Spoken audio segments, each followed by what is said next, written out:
فریدون چشم دوخته بود به آسمون شب و پیروزی در جنگ رو از خدا می‌خواست که یک باره پری از آسمون ظاهر شد و راز و رمز طلسم افسونگری رو به فریدون آموزش داد و فریدون رو به جنگ با ضحاک ماردوش فرستاد.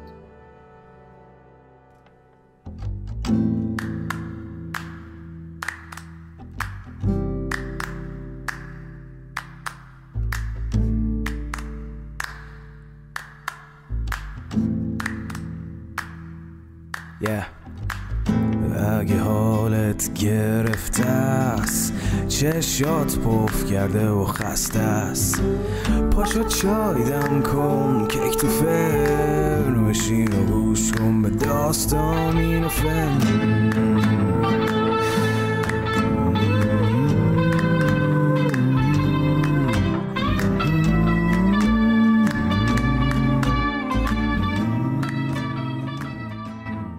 توی اپیزود قبلی از کاوه آهنگر گفتیم که از بارگاه ضحاک بیرون اومد و قیام کرد و کل مردم کوچه و بازار رو به عدل و داد و مقابله با ضحاک ماردوش دعوت کرد و فراخوند و بعد هم به مغازه آهنگریش رفت و چرمی رو که همیشه موقع کار به دور کمر میبست رو به سر نیزه زد و اصلاً در پی اون اتفاق همه بازار دگرگون شد. خروشان همی رفت نیزه به دست که ای نامداران یزدان پرست، کسی کو هوای فریدون کند، سر از بند ضحاک بیرون کند. کاوه نیزه به دست پیش میرفت و مردم به دنبالش حرکت میکردن، پی فریدون میگشتن. انقدر گشتن تا از شهر به دشت و کوه رسیدن و بالاخره فریدون رو پیدا کردن. از اون روز به بعد هم هر گروه از مردم به اون چرم پاره کاوه چیزی اضافه کردن، از دیبای رومی گرفته تا زر و گوهر و بعدها هم به سر چوب درفش نشانی ماه رو نصب کردن. فرو هشت از او زرد و سرخ و بنفش، همی خواندش کاویانی درفش. و بعد از اون روز هر کسی صاحب درفش کاویان شد به اون چرم گوهری آویزون کرد و این شد که اختر کاویان نام گرفت. چند در شب تیر خورشید بود، جهان را از او دل پر امید بود. اما بگیم از فریدون، زمانی که از قیام مردم باخبر شد به دیدن مادرش رفت و گفت مادر، من به جنگ ضحاک میرم و تو فقط خدا رو نیایش کن. فرانک خون گریه می کرد و یاری خدا رو می خواست. به درگاه یزدان نالید که فرو ریخت آب از مژه مادرش، همی خواند با خون دل داورش. به یزدان همی گفت زنهار من، سپردم تو را ای جهاندار من. بگردان ز جانش بد جاودان، به پرداز گیتی ز نابخردان. فریدون به راه افتاد و دو برادر خودش کیانوش و پرمایه رو که از فریدون بزرگتر بودن رو هم به همراه خودش برد. به اونها گفت که از بهترین آهنگران بخوان که براش گرز گرانی بسازن. گرزی سنگین با سری به شکل گاومیش، به یاد آن گاوی که 3 سال فریدون رو دایگی کرده بود، همون پرمایه‌ای که توی قسمت قبلی گفتیم ضحاک کشتش.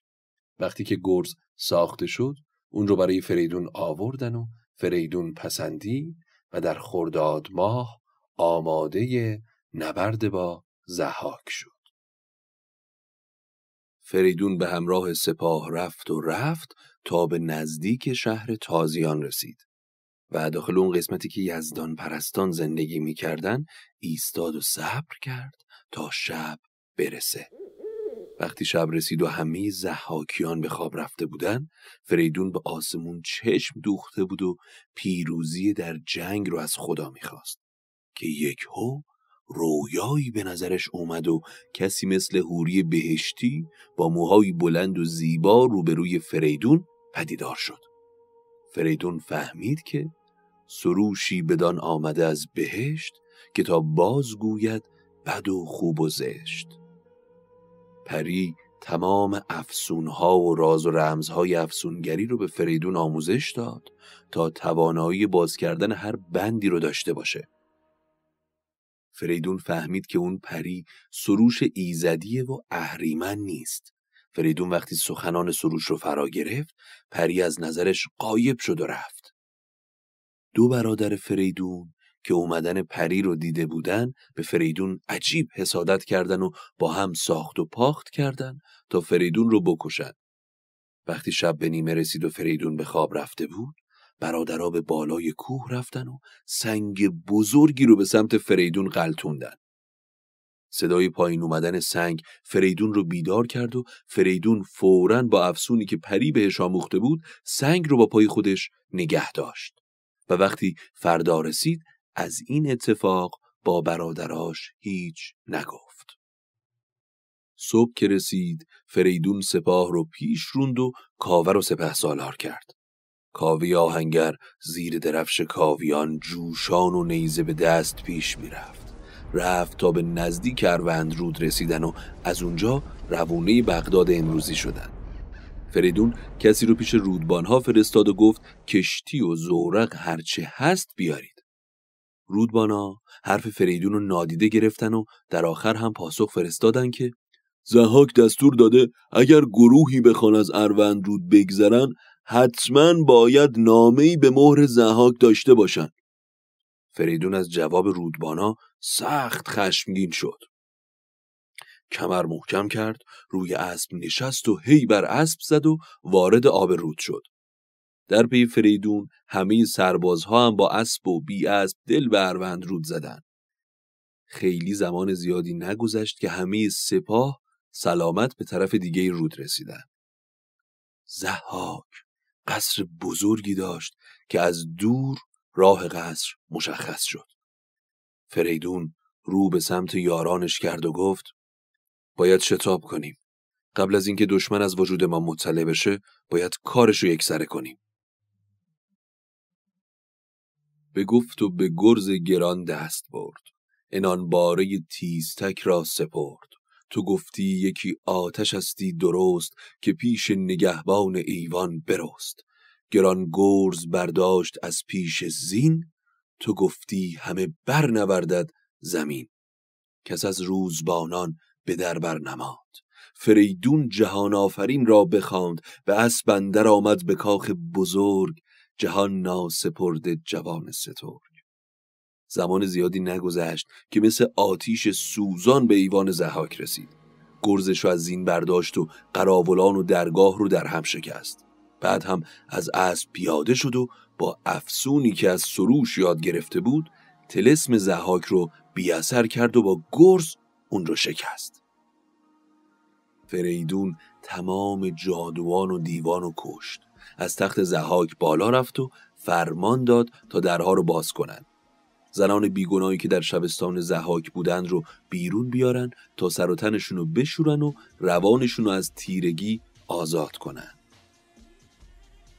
ره داور پاک بنمودشان، ز آلودگی پس بپالودشان. که پرورده بت پرستان بودند، سراسیمه بر سان مستان بودند. پس آن دختران جهاندار جم، به نرگس گل سرخ را داده نم. گشادند بر آفریدون سخن، که نو باش تا هست گیتی کهن. بعد خواهرهای جمشید را آزاد کرد و عاقبت خاندان خودش رو برای اونها گفت. به کین پدرم و مردم ایران که به دست ضحاک کشته و نابود شدن، به کین اونهایی که مغز سرشون رو به ماران داد، کمر به این جنگ بستم. سرش را به این گرزه گاوچهر، بکوبم نه بخشایش آرم نه مهر. ارنواز وقتی حرفهای فریدون رو شنید گفت شاها فریدون تویی، ضحاک از بیم تو هیچ شبی به خواب نمی رفت. فریدون اما شما چجوری با اون رام شدید؟ ارنواز در جواب گفت ز تخم کیان ماد و پوشیده پاک، شده رام با او ز بیم هلاک. همی جفتمان خواند او جفت مار، چگونه توان بودن ای شهریار؟ فریدون در جوابشون گفت که گر چرخ دادم دهد از فراز، ببرم پی اژدها ز خاک. بشویم جهان را ز ناپاک پاک. حالا به من راستشو بگید، ضحاک کجاست؟ همسرهای ضحاک گفتن اون به دنبال جادویی که تو رو هلاک کنه. برای همین به هندوستان رفته. چون اخترشناسان بهش گفته بودن روزی فریدون تو رو از تخت به زیر میکشه. حالا سال هاست که فقط خون میریزه و دیگه مارهای دوشش هم هیچ وقت سیر نمیشن. برای همین اهریمن به اون گفته برای علاج مارا باید سر و تن خودت رو توی خون انسان بشوری که نه تنها بهبود پیدا میکنه بلکه گفته اخترشناس ها رو درباره مرگش هم باطل میکنه. همی راند از این گونه تا شیر خان، جهان را چو این بشنوی پیر خان.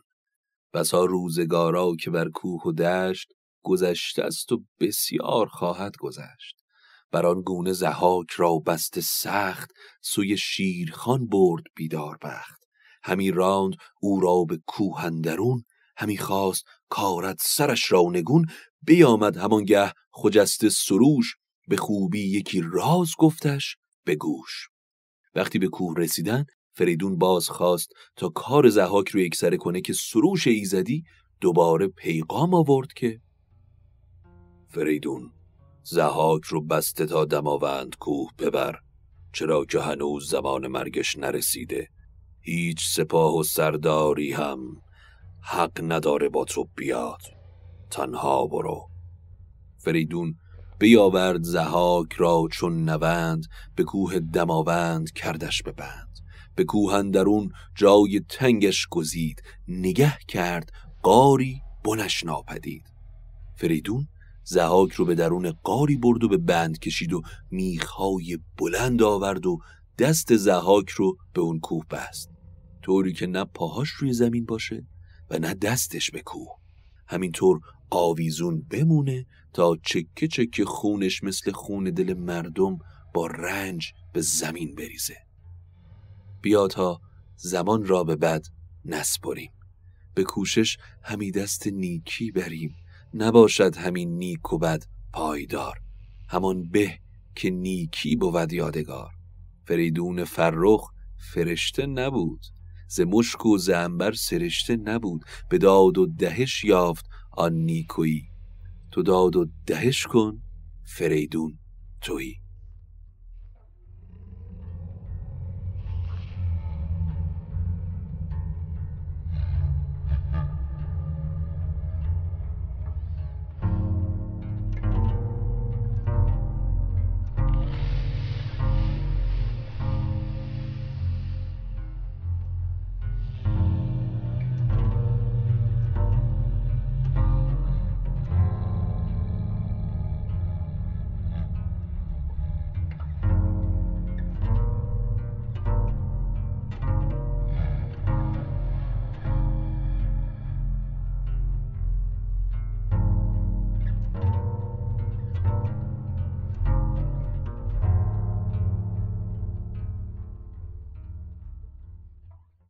گفتیم که فریدون ضحاک رو توی دماوند کوه به بند کشید و انتقام آبتین پدرش رو گرفت و دنیا رو از بدی ضحاک پاک کرد.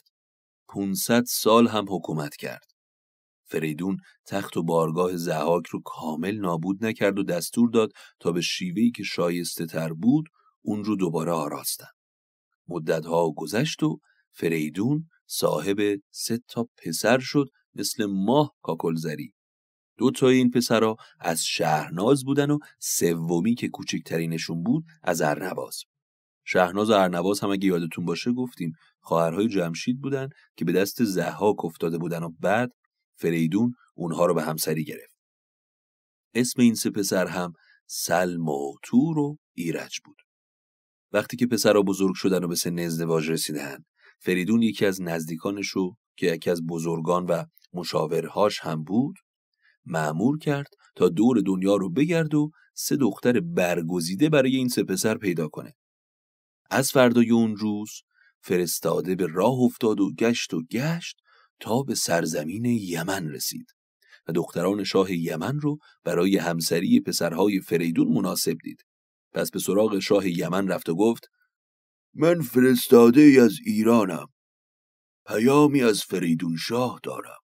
او به شما سلام رسانده و گفته که شیرین تر از جان و فرزند نیست، پسندیده تر کس فرزند نیست. 3 پسر دارم که صاحب تاج و تخت و گنج هستن و 3 دختر تو را برایشان خواستگاری میکنم. و ادامه داد که فریدون پیامم بدین گونه داد، تو پاسخ گذار آنچه آید یاد. ولی شاه یمن هم شاد شد هم دلش پر از غم. به فکر فرو رفت که من اگه یه روز دخترمو نبینم روز روشن به چشمم تیره میشه. اما شوهری هم بهتر از پسرهای فریدون دیگه پیدا نمیشه. ولی توی جواب دادن عجله و شتاب نکرد. 3 خورشید رخ را چو باغ بهشت، که موبد چو ایشان صنوبر نکشت. ابا تاج و با گنج نادیده رنج، مگر زلفشان دیده رنج شکنج. بیاورد هر 3 بدیشان سپرد، که 3 ماه نو بود و 3 شاه گرد. شاه یمن از پسرها پرسید از شما 3 برادر بزرگتر و میانی و کوچکترینتون کدومه؟ شاه یمن هر دختر رو به تناسب سال نامزد یکی از پسرها کرد و دخترها هم سوی خانه رفتند با ناز و شرم، پر از رنگ و رخ لب پرآوای نرم. بعد از اون پادشاه یمن جشن بزرگی ترتیب داد و تمام تلاشش رو کرد که هر 3 پسر فریدون رو آزمایش کنه که اگر ناتوان بودن از میدان به درشون کنه. پس جادو و طلسم رو به کار این 3 پسر بست. اما سلم و تور و ایرج جادو رو باطل کردن و شاه یمن فهمید که جادو هم در اونها اثری نداره. وقتی که 3 جوان به ایران برگشتن، فریدون از اونها استقبال کرد و خودش هم خواست که اونها رو آزمایش کنه. پس این شد که به افسون و جادو اژدهایی در پیش اونها ظاهر کرد و به پسر بزرگترش گفت اژدهایی در نزدیکی ما خونه کرده، به جنگ اون برو و مردم رو از شرش خلاص کن. پسر فریدون در جواب گفت آدم عاقل با اژدها نمی جنگه، پس من هم حاضر به انجام این کار نیستم. فریدون به پسر دوم گفت و اون هم از انجام این کار شونه خالی کرد تا نوبت به پسر کوچکتر ایرج رسید. ایرج سبکتیغ را برکشید از نیام، انان را گران کرد و برگفت نام. فریاد زد و حمله کرد. وقتی ایرج حمله کرد، فریدون که خودش اون اژدها رو ساخته بود ناپدید شد و از سمت دیگه‌ای پدروار جلو اومد. تا اون لحظه فریدون اسمی برای پسرهاش نگذاشته بود و من هم برای اینکه ابهامی توی ذهنتون به وجود نیاد از ابتدا اسم پسرهای فریدون رو گفتم، ولی اینجای قصه است که فریدون اصلا بعد از این اتفاق روی پسرها و همچنین همسرانشون اسم میگذاره. اما وقتی فریدون به ایوان رسید پسرها رو پیش خوند و بهشون گفت اون اژدها که از دهانش آتیش بیرون می اومد من بودم. شما رو آزمایش کردم. حالا نام شما رو میگم. فرزند بزرگترم رو سلم، چرا که سلامت از چنگ اژدها فرار کرد. تو فرزند دومم که کمان رو به زه کردی ولی فرار کردی. نام تو رو تور، یعنی شغال. اما پسر کوچکترم که دلیر و جوان و آگاه بود، شایسته است که اسم تو رو ایرج بگذارم. و حالا همسران شما رو هم اسم میگذارم. زن سلم رو آرزو، زن تور رو ماه و زن ایرج رو سهی که ستاره ناهید به زیبایی اون نیست. ستاره شناسان طالع سلم رو ستاره مشتری، طالع تور رو شیر و طالع ایرج رو هرچه گشتن پیدا نکردن، چرا که سراسر آشوب بود و جنگ. فریدون از سرنوشت ایرج غمگین شد، اما با خواست تقدیر سر جنگ نداشت. فریدون کشور رو به 3 بخش تقسیم کرد. روم و خاور رو به سلم داد، ترک و چین رو به تور و دشت ایران رو به ایرج. نهفته چو بیرون کشید از نهان، به 3 بخش کرد آفریدون جهان. یکی روم و خاور، دگر ترک و چین، 3م دشت گردان و ایران زمین. نخستین به سلمندرون بنگرید. همه روم و خاور مرو را سزید. بفرمود تا لشکری برگزید، گرازان سوی خاور اندر کشید. به تخت کیان اندر آورد پای، همی خواندنیش خاور خدای. دیگر تور را داد توران زمین، ورا کرد سالار ترکان و چین. یکی لشکری نامزد کرد شاه، کشید آنگهی تور لشکر به راه. بیامد به تخت کی برنشست، کمر بر میان بست و بگشاد دست. بزرگان بر او گوهر افشاندند، همی پاک توران شهش خواندند. از ایشان چو نوبت به ایرج رسید، مرو را پدر شاه ایران گزید. هم ایران و هم دشت نیزه وران، همان تخت شاهی و تاج سران. بدو داد کورا سزا بود تاج، همان کرسی و مهر و آن تخت عاج. نشستند هر سه به آرام و شاد، چنان مرزبانان فرخ نژاد. ولی زمان زیادی نگذشت که سلم حسادت کرد و با برادرش تور به مشورت نشستن و در آخر تصمیم گرفتن پیامی به فریدون بفرستن. این بود که موبدی رو مأمور کردند که به درگاه فریدون بره و پیامبر اونها باشه و گفتند که به فریدون یادآور شو که ترس از خداوند در هر دو جهان وجود داره. فکر میکنی تا کی توی این دنیا میمونی؟ این خداوند بود که همه چیز به تو داد، اما تو به هنگام تقسیم سرزمینت عدالت رو رعایت نکردی. تو 3 پسر داشتی، یکیشون رو ارج گذاشتی و به خاطر جنگ با اژدها ما 2 رو خوار و ذلیل کردی. تو ایرج رو پیش خودت نگه داشتی و ما رو به گوشه‌ای از دنیا انداختی. حالا تو زنده هستی، اما روزی که از این دنیا بری، ما سپاهی بزرگ از توران و چین و روم فراهم می‌کنیم و دمار از روزگار ایرج و ایران زمین در میاریم. موبد با پیغام به پیشگاه فریدون رفت. فریدون حسابی از موبد پذیرایی کرد و از احوال پسرهاش پرسید. موبد گفت: پیام درشتی آوردم شاه، اما من بیگناهم و فرستنده های پیام هستند که خشمگینن. موبد پیام رو گفت و فریدون دنیا پیش چشمهاش سیاه شد و گفت: فکرش رو میکردم که این 2 فرزند من اینطور هم باشن. میدونستم نه از خدا میترسن و نه از من شرم میکنن. به اونا بگو روزی موی منم سیاه بود، قد و قامتی به بلندای سرو داشتم. به اونها بگو جهانی که پشت منو خم کرد هنوزم برجاست و پشت شما رو هم خم میکنه. خدا رو شاهد میگیرم، به خورشید و ماه قسم میخورم که هیچ وقت به شما بدی نکردم.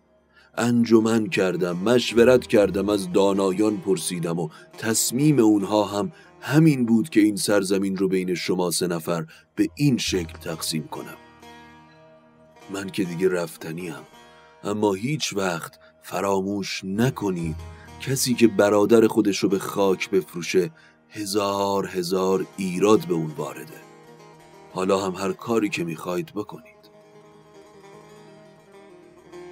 بترسم که در چنگ این اژدها روان یابد از کالبدتان رها. مرا خود ز گیتی گه رفتن است، نه هنگام تندی و آشفتن است. ولیکن چنین گوید آن سال خورد، که بودش 3 فرزند آزاد مرد. که چون آز گردد ز دلها تهی، چه آن خاک و آن تاج شاهنشهی. کسی کو برادر فروشد به خاک، سزد گر نخوانندش از آب پاک. جهان چون شما دید و بیند بسی، نخواهد شدن رام با هر کسی. که از این هرچه دانید از کردگار، بود رستگاری به روز شمار. بجویید و آن توشه ره کنید، بکوشید تا رنج کوته کنید. فرستاده پیش فریدون زمین بوسید و به سمت سلم برگشت. فریدون هم سریعاً پسرش ایرج رو فرا خوند و گفت: 2 برادر تو از خاور به سمت ما میان. من فکر میکنم اگر از در محبت با اونها حرف بزنی این رنج تموم بشه. اما اگر خیال جنگ داری سپاهت رو آماده کن. ایرج به چشمای پدر نگاه کرد و چنین داد پاسخ که ای شهریار، نگه کن بدین گردش روزگار، که چون باد بر ما همی بگذرد، خردمند مردم چرا غم خورد، همی پژمراند رخ ارغوان، کند تیره دیدار روشن روان، به آغاز گنج است و فرجام رنج، پس از رنج رفتن ز جای سپنج، چو بستر ز خاک است و بالین ز خشت، درختی چرا باید امروز کشت، که هر چند چرخ از برش بگذرد، تنش خون خورد بار کین آورد. پدر، هر چه تو بخوای من همون میکنم. بدون سپاه و جنگ پیش برادرام میرم و میگم که از شما کینه‌ای نداشته باشن. هر چه که اونا بخوان همون رو انجام میدم تا در کنار هم بتونیم شاد زندگی کنیم. فریدون گفت فرزند دانای من، برادرات مدام به جنگ فکر میکنن و تو به صلح و آشتی. گروهی رو با خودت ببر، نامه‌ای به برادرات مینویسم، باشه که دوباره تو رو سالم ببینم پسرم. فریدون نامه‌ای مهرآمیز به پسرهاش نوشت و اون رو به ایرج داد. ایرج وسایل سفرش رو آماده کرد و به سمت سرزمین برادرانش حرکت کرد. بعد از جواب فریدون به موبد، سلم و تور با سپاهی بزرگ به سمت ایران حرکت کردند که میون راه ایرج با نامه فریدون به اونها رسید. برادرانش رو به آغوش کشید، اما سلم و تور با بیمهری با ایرج برخورد کردند. سه برادر با هم به چادر و پرده سرا رفتند. سپاه سلم و تور برادر کوچکتر ایرج رو از سلم و تور هم بیشتر احترام می‌گذاشتند. ایرج از اول صحبت بنا رو به آشتی و مهر گذاشته بود، اما دو برادر بزرگتر تمام فکر و ذکرشون کشتن ایرج بود. یک سره میگفتن چرا فریدون تو که از ما کوچکتر بودی رو به تخت شاهی ایران نشوند؟ فریدون چطور سرزمیناشو تقسیم کرد که بهترین همه چیز به پسر کوچکتر رسید؟ ایرج وقتی حرفای تور رو شنید در جواب بدو گفت که ای مهتر کامجوی، اگر کام دل خواهی آرام جوی. من ایران نخواهم، نه خاور نه چین، نه شاهی نه گسترده روی زمین. بزرگی که فرجام او تیرگیست، بر آن مهتری بر بباید گریست. سپهر بلند ار کشد زین تو، سرانجام خشت است بالین تو. مرا تخت ایران اگر بود زیر، کنون گشتم از تاج و از تخت سیر. سپردم شما را کلاه و نگین، بدین روی با من مدارید کین. مرا با شما نیست ننگ و نبرد، روان را نباید بر این رنج کرد. زمانه نخواهم به آزارتان، اگر دور مانم ز دیدارتان. جز از کهتری نیست آیین من، مباد آز و گردن کشی دین من. برادر، کمی آروم باش. من نه تاج میخوام، نه تخت، نه ایران، نه سپاه و نه روم و نه ترکستان و نه چین. هر جا که باشم و هر جا که برم آخرش خاک و خشت. این تاج و تخت رو به شما میدم. شما هم مردی کنید و این کینه رو از دلتون پاک کنید. من با شما جنگی ندارم. من از شما کوچیکترم و همیشه احترام شما برای من واجبه. اما تور به حرف ایرج دل نداد که نداد. به هر طرف پرده سرا می رفت و به خشم فریاد می کشید که ناگهان از سر خشم دست برد و کرسی زرینی که روی اون نشسته بود و بلند کرد و با قدرت تمام به سر ایرج کوفت. ایرج فریاد زد که برادر امان بده، از خدا بترس، از پدر پیرمون شرم کن، مرا مکش که سرانجام کار بگیرد به خون منت روزگار. مکن خیشتن راز مردم کشان، که از این پس نیابی ز من خود نشان. پسنده کنم زین جهان گوشه‌ای، به کوشش فراز آورم توشه‌ای. به خون برادر چه بندی کمر، چه سوزی دل پیر گشته پدر. جهان خواستی یافتی خون مریز، مکن با جهاندار یزدان ستیز.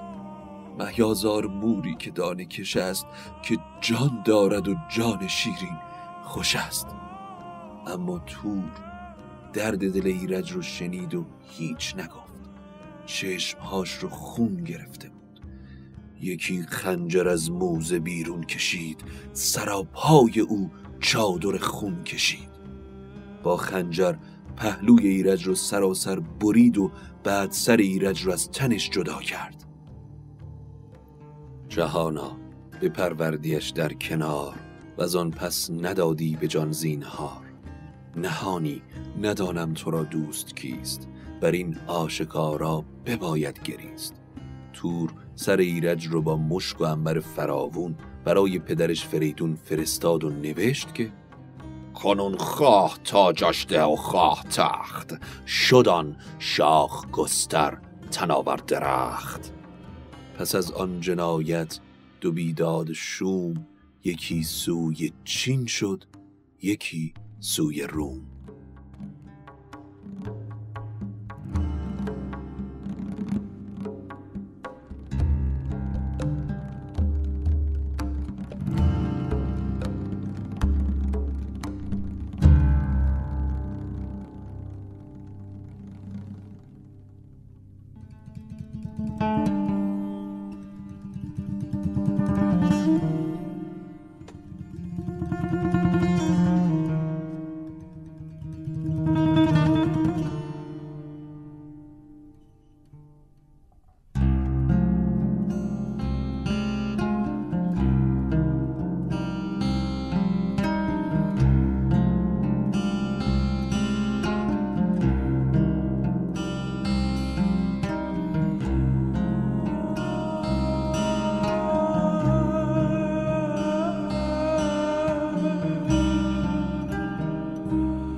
این بود قسمت سوم از روایت شاهنامه به نثر پادکست داستامینوفن.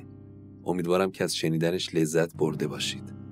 یادتون نره که بزرگترین کمک شما به ما معرفی پادکست و به اشتراک گذاریش با دوستانتون خواهد بود. ممنون که گوش کردید و تا اپیزود بعدی خدا نگهدارتون.